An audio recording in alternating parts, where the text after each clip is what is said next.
Ռուս-ուկրաինական պատերազմը առաջնագծից վաղուց տեղափոխվել է բնակավայրեր, զոհվում ու վիրավորվում են ոչ միայն զինվորականներ, այլև խաղաղբնակիչներ։ Այս գիշեր Մոսկվայի մարզի ուղղությամբ արձակվել է ուկրաինական 390 ԱԹՍ, որոնցից 356-ը ըստ Ռուսաստանի պաշտպանության նախարարության որսացել ու ոչնջացվել է։ Կրկին թիրախում են եղել Բելգորոդը, Բրյանսկը, Վոլգոգրադը, Վորոնեժը, Ղրիմը։ Ռուսաստանի Բելգորոդի մարզում ուկրաինական անօդաչուները առևտրային շենքի են հարվածել, ինչի հետևանքով մեկ մարդ զոհվել է, երկուսը վիրավորվել։ Մոսկվայի մերձակա Չեխով քաղաքում անօդաչուների հարվածից բնակելի շենք է վնասվել։ Բազմաբնակարան շենքի վրա անօդաչուներից մեկի ընկնելու հետևանքով կանտուժացներ, որոտացել են պայթյուններ, հրդեհներ են բռնկվել, վնասվել են քաղաքացիական ենթակառուցվածքներ։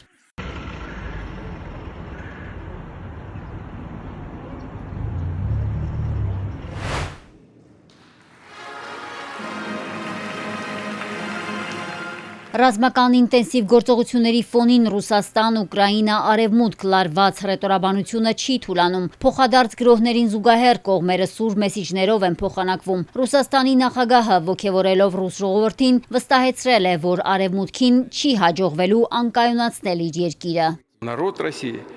Ռուս ժողովրդին ոչ ոք չի կարող կոտրել, սա երբեք տեղի չի ունեցել եւ երբեք էլ տեղի չի ունենա։ Մեր քաղաքական համակարգը եւ կառավարման ինստիտուտները հիմնված են ինքնիշխանության սկզբունքի վրա, լիովին համապատասխան Ռուսաստանի սահմանադրությանը։ Մենք պատրաստ ենք պաշտպանել մեր երկիրը եւ հանրության հետ միասին ունակ ենք վճռականորեն հետ մղել թշնամական ցանկացած գործողություն։ Նախագահի խոսքով Ռուսաստանի բազմազգ ժողովուրդը պատմական փորձությունների եւ արտաքին ագրեսիվ ճնշմանն արձագանքել է ներքին միասնությամբ։ Կրեմլի ղեկավարը նշել է 2022 թվականից սկսած արևմուտքը ամբողջ թափով գործի է դրել ռուսատիաց մեքենան, սահմանելով համաշխարհային ռեկորդներ, ընդ որում 2 անվանակարգում պատժամիջոցների քանակ ու դրանց անօգտակարություն։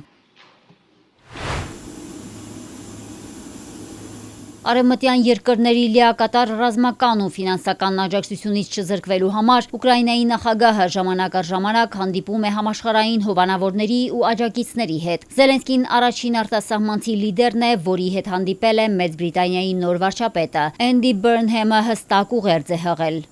We are with Ukraine 100%. Մենք Ուկրաինայի կողքին ենք 100%-ով, ես անձամբ ձեզ հետ եմ 100%-ով։ Մենք քաջ գիտակցում ենք, որ ձեր պայքարը կենսական նշանակություն ունի մեր անվտանգության համար։ Էնդի Բըրնհեմը նշել է, թե ինչ է նշանակում լինել Ուկրաինայի կողքին գործնականում։ Մեծ Բրիտանիան շարունակելու է օգնել Ուկրաինային իր պայքարում երկրի ու ժողովրդի պաշտպանության հարցում։ Ուկրաինային կտրամադրվի ռադիոէլեկտրոնային պայքարի տեխնոլոգիաներ անօդաչու թռչող սարքերը պաշտպանելու համար։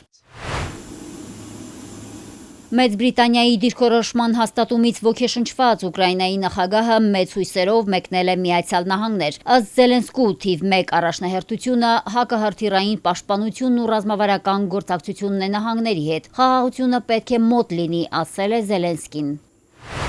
Ուկրաինայի թեմայով ՄԱԿ-ի անվտանգության խորհրդի նիստի ժամանակ դիվանագիտական սկանդալ է եղել ամերիկացի ու ֆրանսիացի դեսպանների միջև։ Ամերիկացի դիվանագետները հեռացել են դահլիճից այն բանից հետո, երբ Ֆրանսիայի ներկայացուցիչը քննադատել է Վաշինգտոնի մարդու իրավունքների հարցում քաղաքականությունը, հայտարարելով, որ Միացյալ Նահանգները մի ժամանակ մարդու իրավունքների փարոս էր, իսկ այժմ ոչ։ Վերադառնալով դահլիճ, ամերիկացի դիվանագետը Ֆրանսիային մեղադրել է արհամարհական ու անհարգալից հռետորաբանության,